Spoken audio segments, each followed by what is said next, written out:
नमस्ते प्रिय मित्रों, आप सभी को मेरा प्रणाम। आपका स्वागत है हमारे आज के इस वेबिनार में परमहंस योगानंदा जी के साथ वार्तालाप के लिए। आज का ये सेशन शुरू करने से पहले सबसे पहले मैं आप सबसे माफी मांगना चाहता हूँ इतने लंबे ब्रेक के लिए। मैंने रियलाइज किया कि पूरे जनवरी के महीने में हमने एक भी ये सेशन नहीं रखा और अनफॉर्चुनेटली मेरे सिर पे काफी सारी जिम्मेदारियां आ गई थी जो इन क्लासेस के टाइम को ले रही थी। लेकिन मैंने सोचा कि चलो अब आज नहीं तो कभी नहीं, तो मैंने बोला कि चलिए इस क्लासेस के साथ साथ इन वेबिनार्स के साथ शुरू करते हैं। क्योंकि जीवन में चाहे ध्यान हो या आध्यात्मिकता के लिए हो, हमेशा कुछ ना कुछ चीजें आती रहती है। लेकिन अगर हम उन्हें अपने आप पे हावी होने देते हैं, जैसे मैंने होने दिया पहले एक महीने के लिए, तो एक महीना नहीं शायद पूरा जीवन चला जाता है कई बार और हमें पता भी नहीं चलता है। तो खैर, अब हम साथ में यहाँ पे हैं और हम परमहंस योगानंद जी के शब्दों पे वार्तालाप करेंगे और देखेंगे कि उन्हें हम अपने जीवन में कैसे उतार सकते हैं और उनसे अपने जीवन में कैसे लाभ ले सकते हैं। क्यों ना हम एक प्रार्थना के साथ शुरू करें मन में, और फिर मैं आपसे योगानंद जी की कुछ शब्द शेयर करूंगा और हम उस पे कुछ चर्चा भी करेंगे। आप मन में मेरे साथ ही प्रार्थना दोहरा सकते हैं।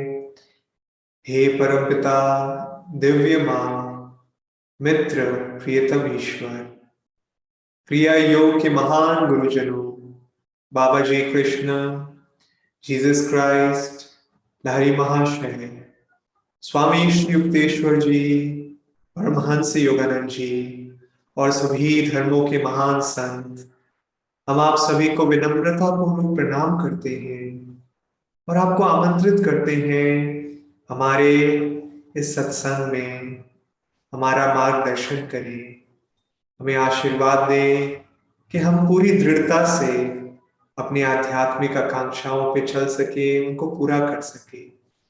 ओम शांति शांति शांति।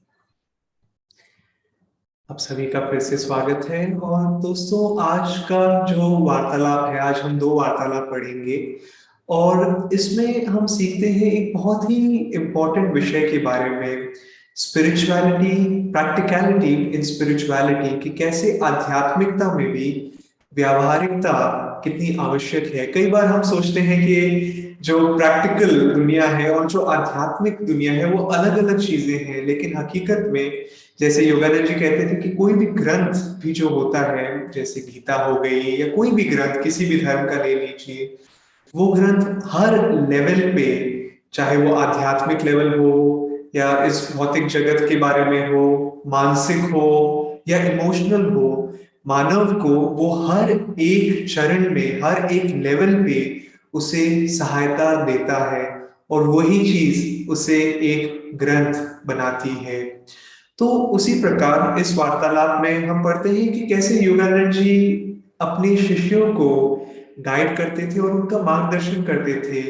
हम कई बार, कम से कम मैंने सोचा है, जब मैं आध्यात्मिक मार्ग से पहले था, आया नहीं था आध्यात्मिक मार्ग पे, लेकिन जब मैं सोचता था रिलीजन के बारे में, धर्म के बारे में या गुरुओं के बारे में, मेरा जो सोचने का तरीका था वो शायद ज्यादा स्पष्ट नहीं था और उचित भी नहीं था। मैं सोचता था कि एक गुरु जब अपने शिष्य को गाइडेंस देता है, मार्गदर्शन देता है, तो वो कहता है मैं अब तुम्हें कह रहा हूं कि तुम्हें ये करना चाहिए या वो करना चाहिए।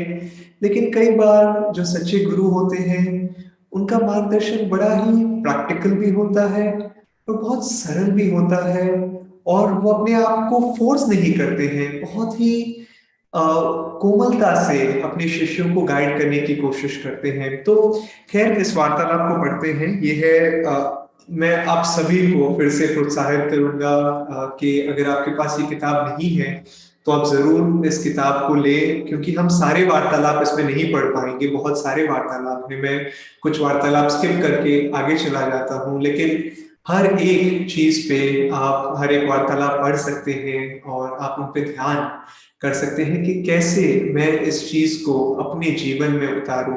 कि योगानंद जी के शब्द हाँ इस शिष्य के लिए थे या इस व्यक्ति के लिए थे, लेकिन मेरे लिए भी थे, और मैं कैसे इन शब्दों का फायदा उठा सकता हूँ। तो ये है वार्तालाप संख्या 138। तो स्वामी क्रियानंद जी लिखते हैं, गुरु जी ने बताया, एक महिला थी जिसे उसके डॉक्टर ने कहा कि उसका एक गुर्दा निकालना पड़ेगा, उसकी एक किडनी निकालनी पड़ेगी।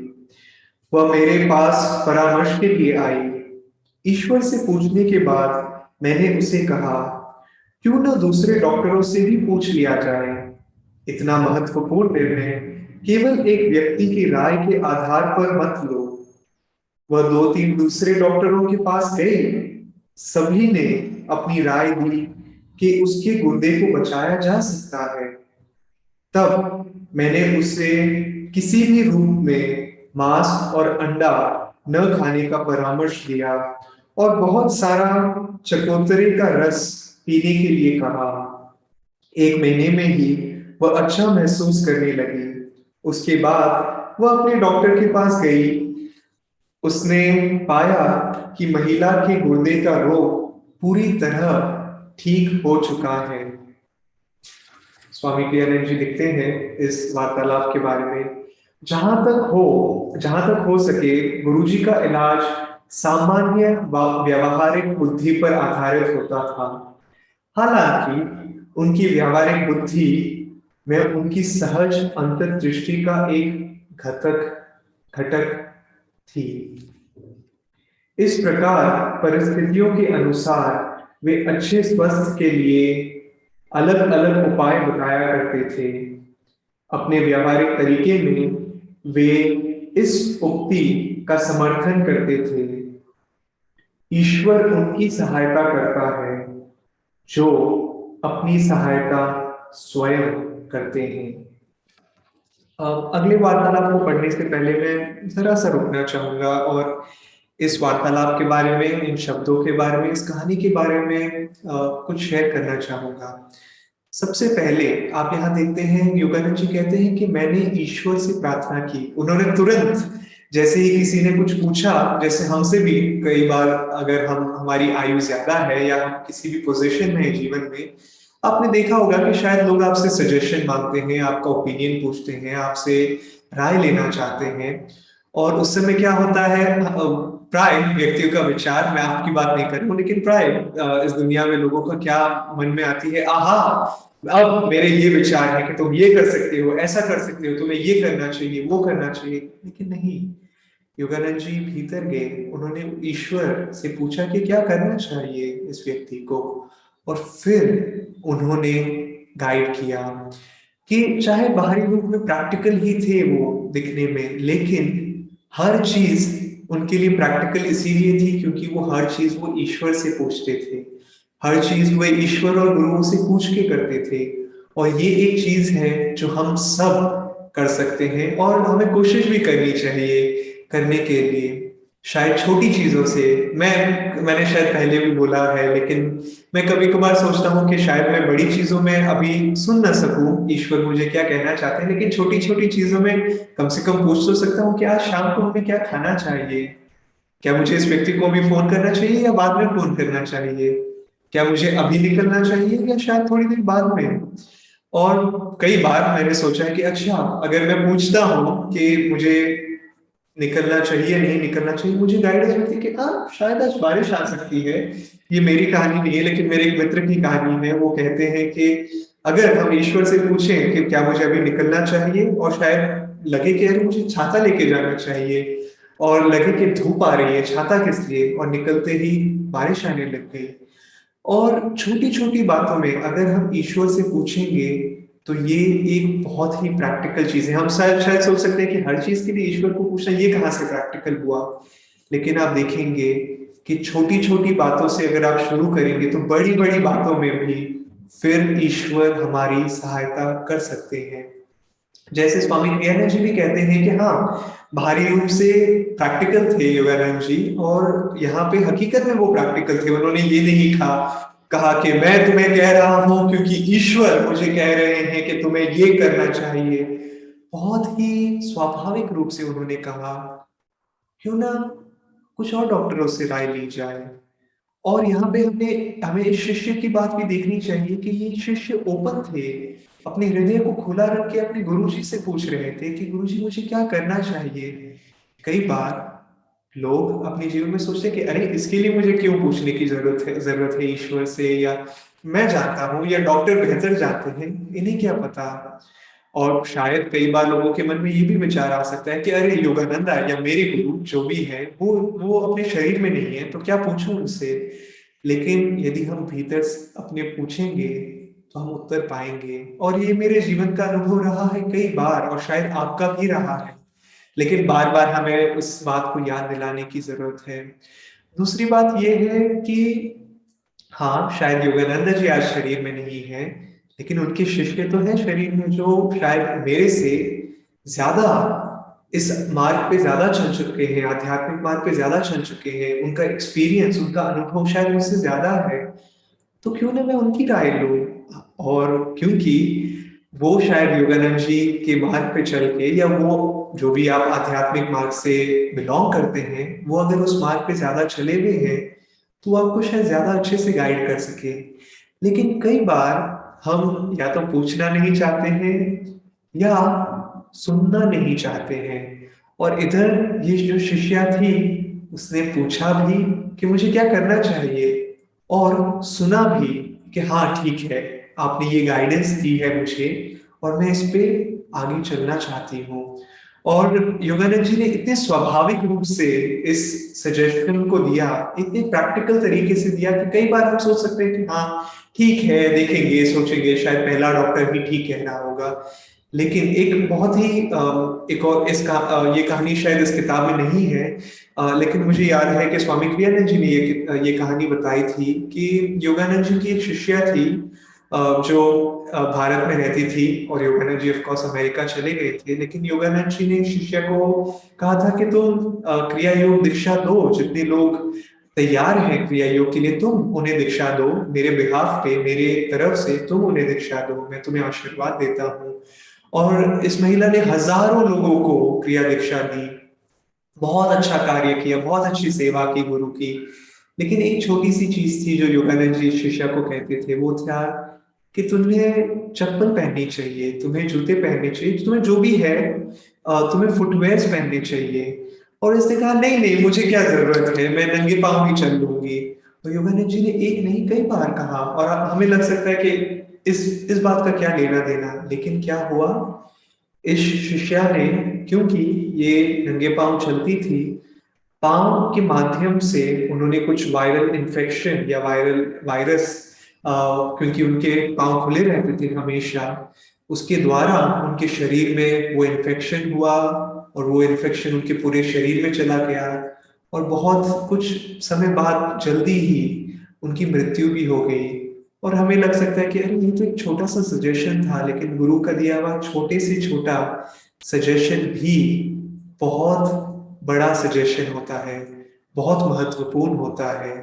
और हमें इसीलिए हमेशा अपने कान और आंखें खुले रखने चाहिए। और खासकर जैसे कि मैं पहले बोल रहा था, उन लोगों से बात करिए, उन लोगों से राय लेने की कोशिश कीजिए जो लोग शायद आपसे ज्यादा आध्यात्मिक मार्ग पे चल चुके हैं।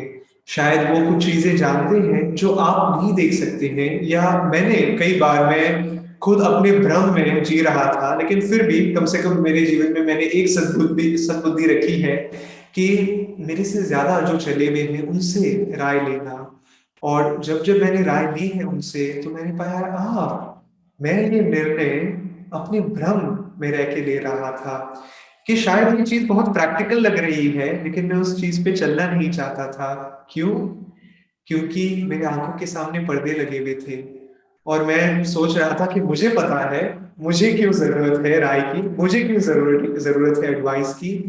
और जो लोग सच में अंतर्ज्ञान रखते हैं, जो लोग सच में, जिनकी आप रिस्पेक्ट करते हैं, जिन आपको लगता है कि शायद इनके पास कुछ है देने के लिए, आप उनसे पूछिए। और मैं ये नहीं कह रहा हूं कि आप अंधविश्वास के साथ आगे चलिए। हाँ, जो भी एडवाइस आपको मिले आप अपने भीतर लेके देखिए, गुरु से प्रार्थना करें, लेकिन साथ ही साथ ओपन रहिए, खुला रखे अपनी चेतना को कि हाँ मैं सुनना चाहता हूँ।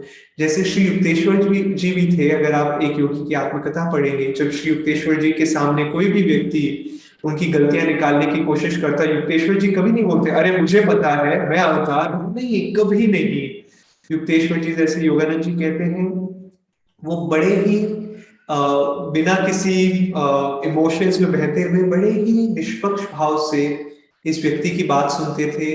अगर उस बात में कोई सच्चाई होती, वो उसे अपने जीवन में उसे पालन करने की कोशिश करते, और यदि कोई सच्चाई नहीं होती तो उस बात को किनारे रख देते और उसे अपने आप पर प्रभाव नहीं होने देते। बड़े ही निष्पक्ष भाव से वो किसी भी व्यक्ति की बात सुनते थे, और ऐसा नहीं कि अरे मैं जानता हूँ। कई बार, कितनी बार हम सोचते हैं कि मैं जानता हूँ, और हम नहीं जानते हैं। जब जब हमारे मन में ये विचार आता है कि मैं जानता हूँ, हम नहीं जानते हैं। और विनम्रता आध्यात्मिक मार्ग में बहुत ही जरूरी चीज है। और मैंने पाया है जीवन में कि जितने लोग आध्यात्मिक रूप से आगे बढ़ते हैं, उतने ही ज्यादा विनम्र भी होते जाते हैं। अगला वार्तालाप पढ़ते हैं, और फिर उसके बाद में मैं आज के ये जो सेशन है कुछ विचारों के साथ में अंत करना चाहूंगा। एक अन्य अवसर पर एक व्यक्ति ने गुरुजी से अपने हृदय की समस्या के बारे में शिकायत की। वह गुरुजी को हाथ में कैंची उठाते देखकर घबरा गया। डरो मत, गुरुजी ने उसे आश्वस्त किया, मैं तुम्हारी चीरफाड़ नहीं करूंगा। तब उन्होंने उसके वेस्ट कोट का एक बटन काट दिया। इसे ऐसे ही रहने दो, उन्होंने उसे कहा, इसे फिर से मत लगाना। वेस्ट कोट होता है जो ब्लेजर पहना जाता है, उसके अंदर एक वेस्ट कोट होता है, और उसके बटन को योगानंद जी ने काटा था। कुछ दिन बाद वह व्यक्ति फिर आया। उसने लगभग अविश्वास से बताया, मैं अब पूर्ण रूप से स्वस्थ हूं। तब गुरुजी ने उसे समझाया, मैंने तुम्हें उस बटन को छेड़ते हुए देखा जो ठीक तुम्हारे हृदय पर था, इसीलिए तुम्हें वहां परेशानी हो रही थी। जब तुम उस बटन से और छेड़खानी नहीं कर पाए तो परेशानी अपने आप समाप्त हो गई। वास्तव में कितना सीधा साधा इलाज।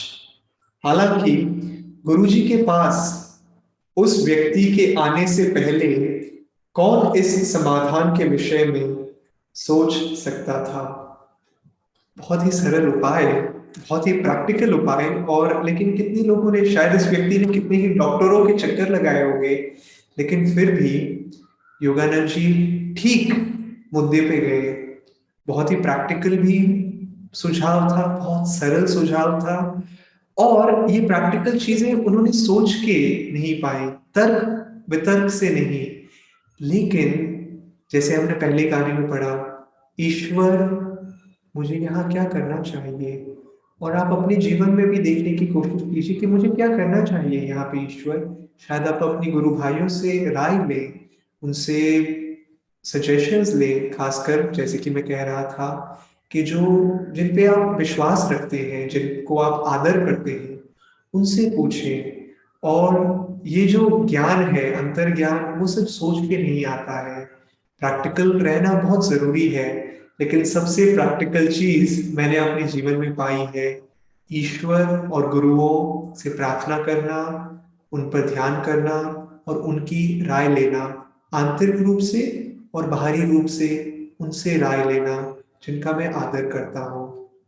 तो आप भी एक्सपेरिमेंट कीजिए इस बात के साथ में कि कैसे हम अपने अध्यात्म में प्रैक्टिकलिटी लेके आ सकते हैं, जो बहुत जरूरी है। हम अगर सोचे कि अरे नहीं, आध्यात्मिक मार्ग में प्रैक्टिकलिटी की जगह नहीं है, तो हम अपने आप को भटका रहे हैं।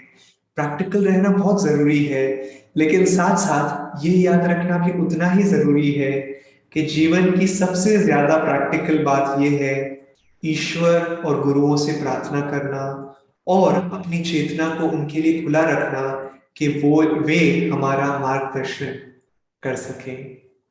धन्यवाद। ओम शांति शांति शांति।